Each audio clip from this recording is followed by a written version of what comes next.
Let's all go to the lobby. Let's all go to the lobby. Let's all go to the lobby to get ourselves a treat. And hello, everybody, and welcome back to the Movie Pit Podcast. I am your host, Christian Renteria, and today, as you can tell from the title, we are taking a very brief look at the first half of the year in film, because we've officially passed, very much so by now, by the time this probably gets uploaded, the first half of 2026. And it's pretty good first half, don't you think? I think it's been a pretty good first half, because we've had just about everything that we can have. It's been filled with a lot of horror movies, obviously, which I'll talk about in a minute. But in terms of box office, we've had real two success stories when it comes to horror, and success in a lot of other ways as well. The top 10 movies. Might as well just get that out of the way before I talk about my favorite movies of the year, because this is really what this podcast is, or this episode anyway, will be all about. The top 10 movies of the year so far in terms of box office. Interestingly enough, there is one movie from last year that is, when you look at everything, when you look at just the domestic numbers and how much money they've made this year, there is one movie, which admittedly came out a little bit later in the year, that still holds a spot in the top 10 movies, top 10 highest grossing movies of the year so far, and you will know it when I say it. So the box office as it goes right now, from 1 to 10, I'll be going from the top to the bottom here. The Super Mario Galaxy movie, Michael, Toy Story 5, Project Hail Mary, Obsession, The Devil Wears Prada 2, Backrooms, Star Wars, The Mandalorian and Grogu, Hoppers, Avatar Fire and Ash is that movie I was talking about. And it is currently right now, at the time of this recording, sitting at the number 10 spot. So we exclude Avatar Fire and Ash from the, from the new movies of 2026. Scream 7 would be sitting in that 10th spot at the moment. So pretty decent year. We got some original movies in there. We have obviously some IP movies in there as well, sequels, but obviously the big standout this year is original movies. And let's just talk, obviously, Project Hail Mary, not necessarily original. It is based off a very popular book, best-selling book at that, but I guess, if you want to put that, lump that in there, it is good. It's a sci-fi movie that is very much hopecore, as the internet has termed it, but it's not a sci-fi movie where aliens are coming to Earth and destroying it left and right, which is always a good sign. Disney and Pixar's Hoppers, coming from two of the famed animation studios in Hollywood. It is an original. It is very good. It is one of my favorite movies of the year. We'll talk about that. And then, like I mentioned, horror. Horror's had a very big front half of the year, and the back half of the year for horror seems very light. So I don't know what was going on. I don't know if studios are just sitting on horror movies that they think are going to be a hit or big as big as the horror movies that are coming out now, this first half. But obviously, the two big ones, Obsession and Backrooms. Two original movies, albeit Backrooms is based off, a YouTube series by the man that created it, Kane Parsons himself, who directed it. But Obsession is having the time of its life. It is become the highest. Both of them really have become the highest grossing movies for their respective studios.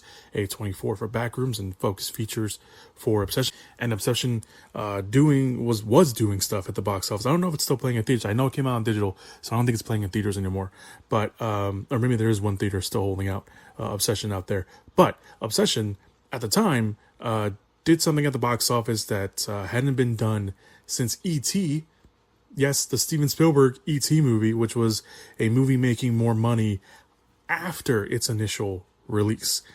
Not only that, Obsession, if you remember, came out, I think the week before Memorial Day weekend, and the big Memorial Day weekend movie was The Mandalorian and Grogu, Star Wars movie, a big IP movie. And granted, a lot of people were skeptical on Mandalorian and Grogu, and that probably went into the box office a little bit. It was also a big weekend, so sometimes those movies don't always tend to do well, but they do always tend to, make at least a good chunk of money. And for Star Wars, especially for a Star Wars movie, you think it would make more, but Obsession really held its own rather against Mandalore and Grogu, which is a feat unto itself.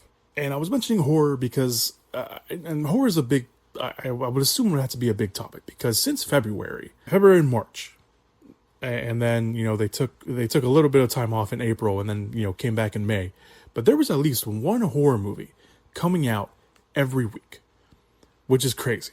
And of course, both Obsession and Backrooms, both of them came out in May. Obsession came out in the middle of the week. Backrooms came out, or in the middle of the month.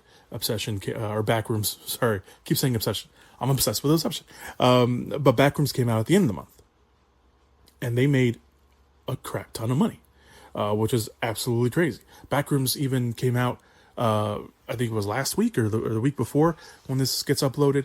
They came out again in theaters with additional footage, so it just added more to its box office intake.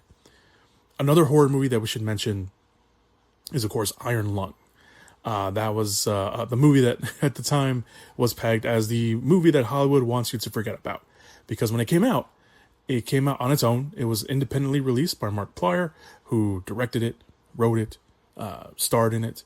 He was the mastermind behind Iron Lung in every way, shape, and form. And it made a crap ton of money. It made a lot of money. It made the most money that weekend, and Hollywood was trying to bury it.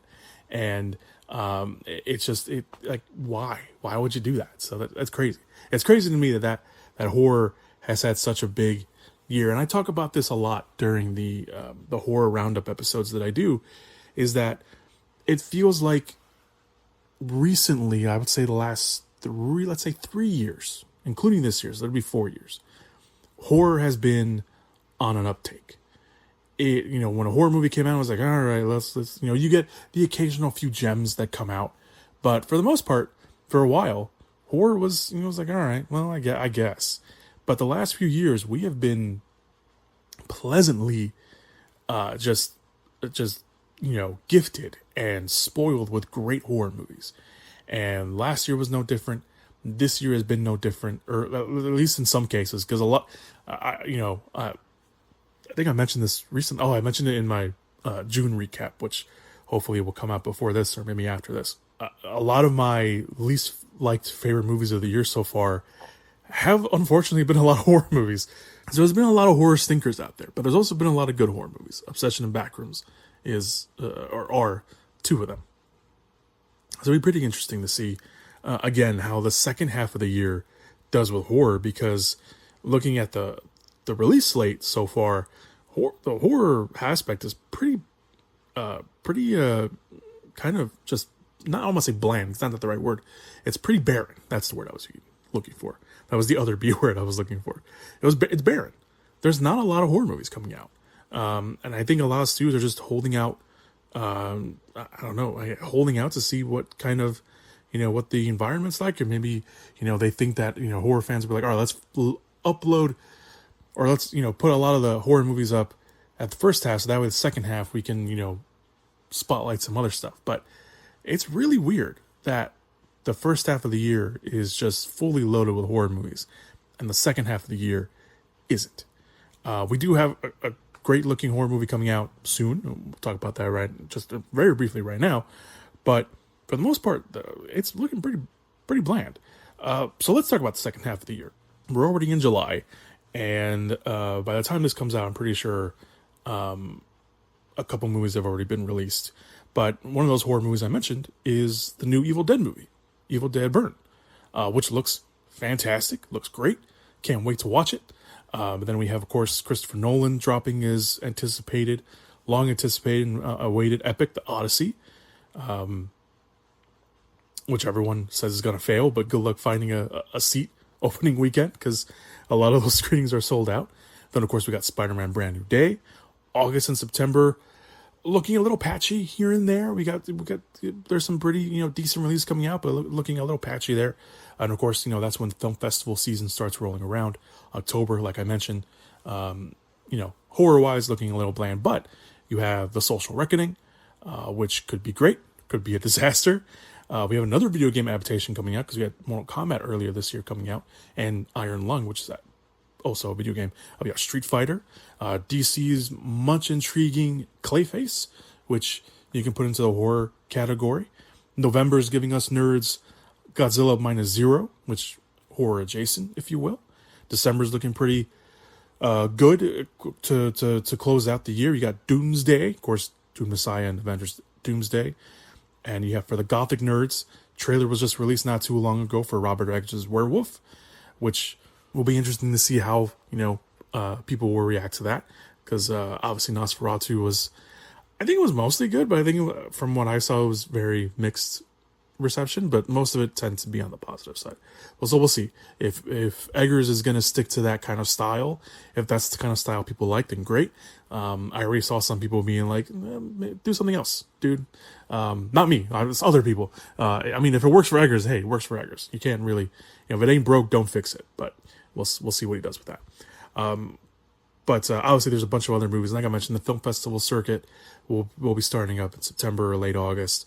Some of it, starting fairly soon as well. But you have those, movies that go on the film festivals and will, find distributors in some way, shape, or form. So that would be kind of cool. All right, let's get to the second half of this episode, which is usually the part that I do for this episode, and I try to keep it. I'm gonna try to keep it short and simple, mainly because I don't like repeating myself a lot too much on the podcast in general, and I don't want to gush all over these movies, even though they are my favorites of the year. But I don't feel like I don't want to make it feel like I'm repeating myself a lot with you guys, especially once we get to the end of the year. But I admittedly and have openly admitted to this many times on the podcast in multiple episodes that I very much lean more to the genre side of things. But I just love movies, man. I'll watch any genre I can get my hands on, and if it looks good, awesome. And if it's great, even better. This year, from the looks of it, from my favorites of the year, it has been very genre heavy. So my favorite movies of the year so far are definitely movies that I'm going to have at the end of the year. Like there's no doubt, and there's, like I mentioned, I want to keep this episode short and sweet because I don't want to repeat myself too much on certain movies. Maybe there's one or two that will fall somewhere like an honorable mentions, but these movies will definitely be honorable mentions or on my solid favorite movies of the year when we get to that. I'm not going to do them in order because I just don't like ranking movies anymore. I'm too tired. I'm too old for that. But so I'm just going to rattle them off and then talk a little bit about them because I've talked obviously about these movies on my monthly recaps, but and I've done some solo episodes on like 2 of these. But I definitely, I have talked about these movies in the past, and I just want to mention them here because these are my favorites so far. So here we are. Okay. 28 years later, The Bone Temple, Project Hail Mary, They Will Kill You, Normal, Mortal Kombat 2, Obsession, Blades of the Guardians, Hoppers, Masters of the Universe, The Furious, and the latest entry to that list is The Invite. This is a solid list for me. I think this is... I've seen a lot of movies. I keep counting the movies that I watch, and I think I've watched over 50. Yeah, I didn't write it down specifically, but I know for a fact I've watched at least over 50 new movies. I think I'm somewhere in the almost 60 range of new movies that I've watched, which is a little behind, honestly, for me in terms of stuff that I watch compared to other years. But these are my favorites that stuck out. 28 years later, The Bone Temple. Obviously, that came out very early in the year. I think it's really good. I think it's a solid entry to the 28 years franchise. I don't know if you want to call it a franchise, series. Let's call it a series. I really loved it. I did. I think it's such a great insight, and it was a different movie from the other ones, but it still felt, because obviously we had Nia DaCosta directing this one, but she fit into that world so well. But she made it her own thing too, and it's a great story. It's a beautiful story in a lot of ways. It's also a very brutal story, but it's just really good. And Ralph Fiennes just does a tremendous job in this movie. and he is the heart and soul of that movie, and it just works so well. Project Hail Mary, talked about it very briefly. Hope Core in a lot of ways. I read the book, up until the release of the movie, and I really like the book. I really like the movie. They're very different in their own ways, but they share the same feeling. And Ryan Gosling was just so good in that role, and the movie does such an amazing job of just giving you hope. And even though the movie is about the world ending, the potential of the world ending, there's just so much hope in that movie, and Ryan Gosling does it so perfectly. And then you have Rocky. We've always I don't know what it is about certain filmmakers in Hollywood where they will make us fall in love with an inanimate object, with an object that's not real, and we fall in love with it, even though Rocky was a puppet, and there were some CG touch-ups to him, but Grace and Rocky just so well, and it's such a good movie. It really is. They Will Kill You. This one kind of flew under the radar a little bit. I wouldn't necessarily call it a surprise, because I was very much looking forward to the movie when I saw the trailer, and I thought it would at least be really good, and it was great. Zazie Beetz trapped in a hotel that is basically a death trap, and she has to fight her way out looking for her sister. It is such a good movie. It has when I talked about it, I mentioned that it had kind of like Evil Dead little touches and homages, while also homages. That doesn't even sound right. I don't even know what I'm saying anymore. It's getting hot in this room. Someone send help. No, but you have that. So you have a little horror tangent there, but it's also very much a very, very, very cool and awesome action movie. And Zazie Beetz just hold her own, and I want to see her in more action movies because she's great, and I want to see her in anything really, but in action movies, I think she'd be great. Normal. I've seen this twice. Saw it at a film fest. Saw it at Beyond Fest here in Chicago, on 35mm at the Music Box, which was great.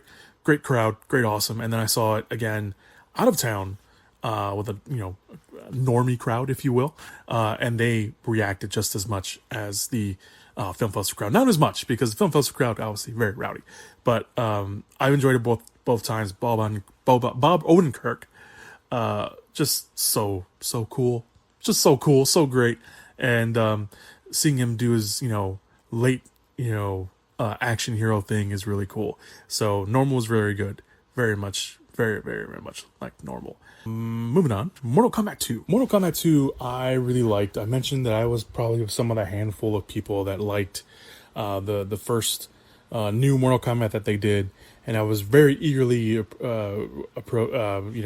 looking forward toward this one. And the early word of mouth was that it was really good, that it course corrected in a lot of ways. It also knew what it was, and this movie was exactly that. It knew exactly what it was. Everything was up. The gore was up. The cheesiness was up. I know a lot of people still didn't like the movie, but I very much enjoyed it. It was exactly what this is also another one that I've seen more than once. I've seen it twice. Saw it twice in theaters, and very much enjoyed it. Very much liked it. It's exactly what I wanted a Mortal Kombat movie to be. I mean, I don't know what else. I'm a boy. I like Mortal Kombat as a kid. I'm not liking it now. So there's that. Obsession. Obsession was very good. I've talked about how much I love Obsession in the May monthly recap. I will talk about how much I love Obsession more in the horror movie roundup that I do in October. I just really liked it. This movie's so layered. It's so layered and it's so good. And Indy Neverreit's so good. I forgot his first name, but I know his last name is Johnson, the guy who plays Bear. He's very good in it as well. I think everyone's good in it. I think they're good in it. I think the rest of the supporting cast is good in it. They obviously get overshadowed by Indy Neverreit because she just knocked it out of the park playing Nikki, and it's just a really good movie. It's a really good movie. It's a really smart movie. It's really hard to without sounding like a hater, being like, oh, this is why I didn't like it. I'm like, you can say you didn't like it, and that's fine. But if you're not liking it over nitpicky reasons, I think, I don't know. I don't know what I'm saying. Again, this room is getting hot. I turned on the fan. I don't know if you can hear it. But anyway, Obsession's really good. It really is. It really is. The whole cast is great. I know Indy Neverreit is getting the spotlight, as she should. but it's just a really smart movie. It's very extremely layered. You can sit down for hours and just peel it back as much as you can, and you'll find something to talk about. Blades of the Guardians. This came out very early, and if another movie hadn't come out, Furious, which is also one of my favorites of the year, if that hadn't come out, this would definitely have been my favorite martial arts movie of the year. And this also would have been the best martial arts movie of the year. It's still very good. The two can coexist, but usually there's only one movie like that comes out for me personally. That is not the case. Blades of the Guardians, very, very good. It's out on digital, so if you want to go check it out, highly recommend it. It's very, very good.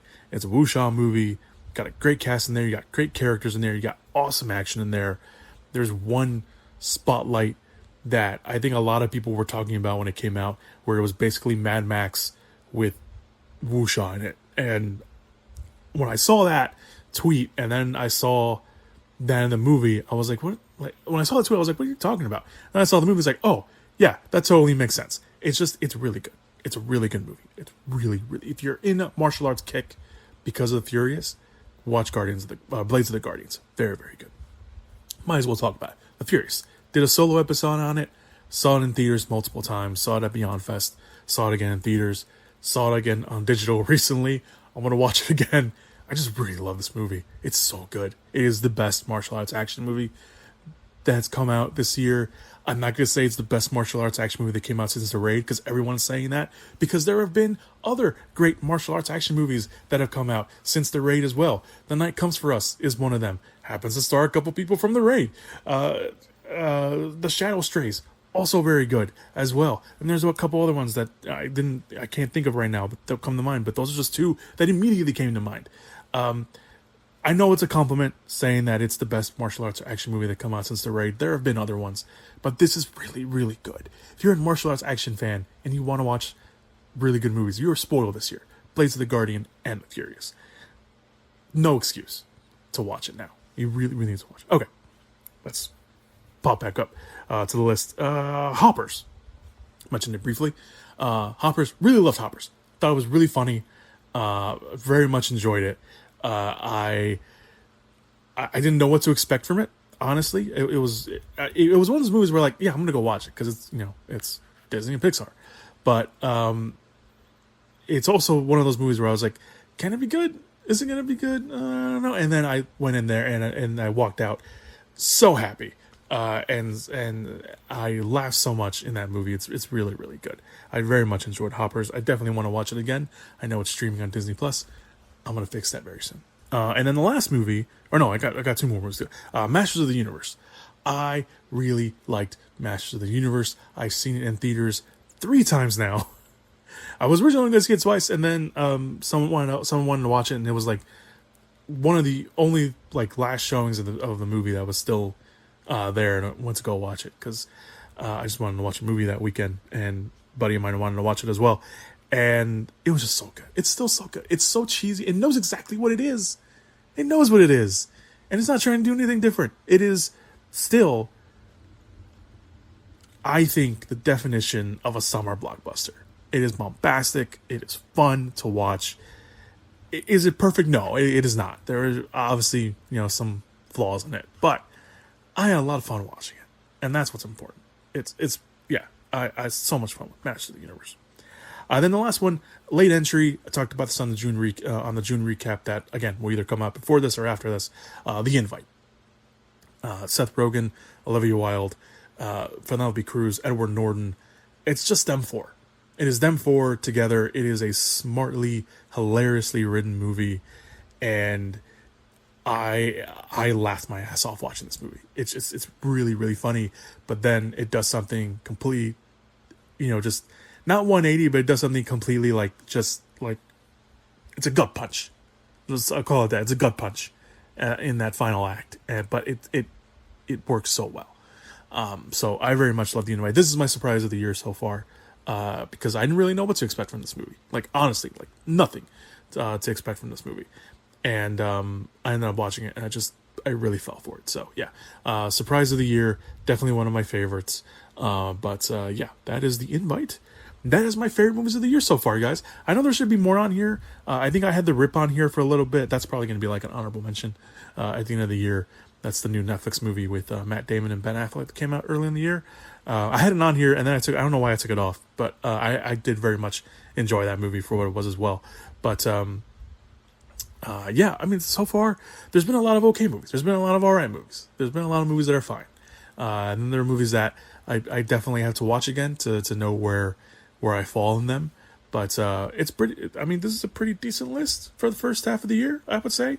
I know I should have looked at the first half of the year last year to see kind of where I was, but I didn't do that. So I will try to keep that in mind for the future. But yeah, that's the episode. Like I mentioned, wanted to keep it short and sweet. Obviously, I will talk more in length about these movies when I watch them again, and then I'm pretty sure all these will stay somewhere at the end of the year for whether my straight up favorites or honorable mentions. But this is a good list. I think this is a good list. I think it's a decent list for me anyway. I very much appreciate you guys listening to this episode. I hope you guys enjoyed it. Let me know what your favorite movies of the year. You know, obviously, like I mentioned, we're halfway through the year. I know a few podcasts are doing their favorite movies of the year so far. So, let me know what yours are, guys, wherever you are, and obviously on the social medias and all that. So if you're listening to this on YouTube, right there in the comments, very much appreciate you guys taking the time to listen to the episode. As always, be good people, stay safe out there, and go watch some movies. Whoop whoop! Yeah! Give it up! Movies!